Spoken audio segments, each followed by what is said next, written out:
नमस्कार, न्यूज़ 18 बिहार झारखंड के digital platform पे आप सभी दर्शकों का बहुत बहुत स्वागत। मैं राहुल ओझा आपके साथ। ट्रंप की टैरिफ पॉलिसी और भारत पर 50% टैरिफ विवाद के बीच रूस के राष्ट्रपति पुतिन ने बड़ा फैसला लिया है। उन्होंने यूक्रेन के राष्ट्रपति जेलेंस्की को मॉस्को आमंत्रित किया है। उन्होंने कहा कि वह जेलेंस्की से मिलने और बातचीत करने के लिए तैयार हैं। अगर जेलेंस्की तैयार हैं तो वे मॉस्को आ सकते हैं। दोनों देशों के बीच चल रहे तनाव को टेबल पर बैठकर सुलझाने के लिए वे तैयार हैं। अगर वे चाहे तो युद्ध खत्म हो सकता है।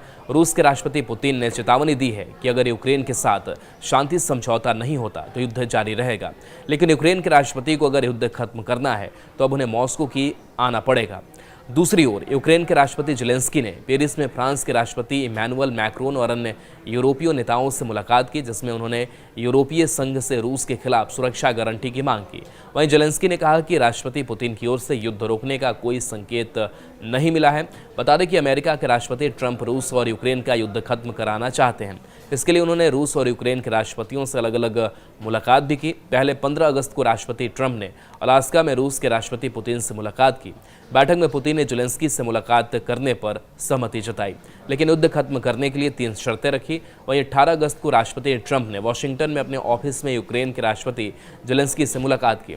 वाशिंगटन में राष्ट्रपति ट्रंप से मिलने के लिए जेलेंस्की के साथ ब्रिटेन, फ्रांस, इटली और जर्मनी के राष्ट्राध्यक्ष भी आए।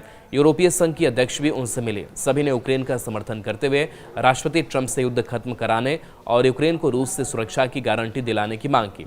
इन दोनों मुलाकातों के बाद रूस और यूक्रेन में राष्ट्रपति ट्रंप की मौजूदगी में त्रिपक्षीय वार्ता होने की बात उठी, लेकिन रूसी राष्ट्रपति पुतिन ने यूक्रेन से शांति वार्ता करने से इनकार कर दिया। रूस के राष्ट्रपति व्लादिमीर पुतिन ने भारत और चीन को लेकर बड़ा बयान दिया है। इस दौरान उन्होंने दबाव की राजनीति को लेकर अमेरिका राष्ट्रपति डोनाल्ड ट्रंप को भी कड़ा संदेश दिया है। पुतिन ने कहा कि चीन और भारत बड़ी आर्थिक शक्तियां हैं, लेकिन किसी को वैश्विक राजनीति या सुरक्षा पर हावी नहीं होना चाहिए। उन्होंने कहा कि सभी को विश्व में समान अधिकार हैं। बीजिंग में पत्रकारों से बात करते हुए पुतिन ने इस बात पर जोर दिया कि धमकियों का दौर अब खत्म हो चुका है। उन्होंने कहा कि अंतर्राष्ट्रीय कानून को देखें तो सभी के पास समान अधिकार है। अंतर्राष्ट्रीय व्यवस्था में भारत और चीन 2 बड़ी आर्थिक शक्तियां हैं। अगर परचेजिंग पावर की बात करें तो हमारा देश दुनिया की 4 सबसे बड़ी अर्थव्यवस्थाओं में से एक है। किसी एक देश को राजनीति या वैश्विक सुरक्षा पर हावी नहीं होना चाहिए।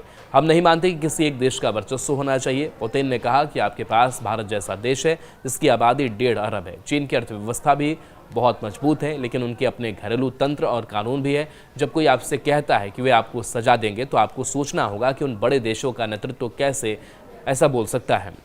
कॉलोनियल युग अब खत्म हो चुका है। उन्हें यह समझना होगा कि वे अपने सहयोगियों से बात करते समय इस लहजे का इस्तेमाल नहीं कर सकते।